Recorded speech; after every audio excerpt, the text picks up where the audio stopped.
నేను ఎప్పుడూ సేవకుల సదస్సులో మన మినిస్ట్రీలో ఉన్న సేవకులకు చెప్తూ ఉంటాను, ఒక విశ్వాసులు హోసన్నా మందిరాన్ని కాదని బయటికి వెళ్ళిపోయారు అంటే, హోసన్నా మినిస్ట్రీస్ మందిరం వద్దనుకొని ఇంకొక చోటకు వెళ్ళారు అంటే రెండు కారణాలు. ఇంక వేరే 3-4 పాయింట్ల ఆప్షన్స్ పెట్టద్దు.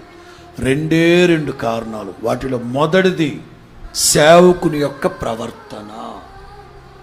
2, సేవకుడు దేవుని వాక్యము ద్వారా వాళ్ళని తృప్తిపరచలేకపోవడం.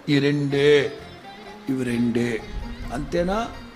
మీకు మాకేమన్నా ఆస్తి కూడా ఉంటుందమ్మా? మరి మీకు మాకేమన్నా కట్నం గొడవ ఉంటుందా? లేదు. మీకు మాకు ఏమైనా సరిహద్దు గొడవ ఉంటుందా? ఉండదు. ఏం గొడవ?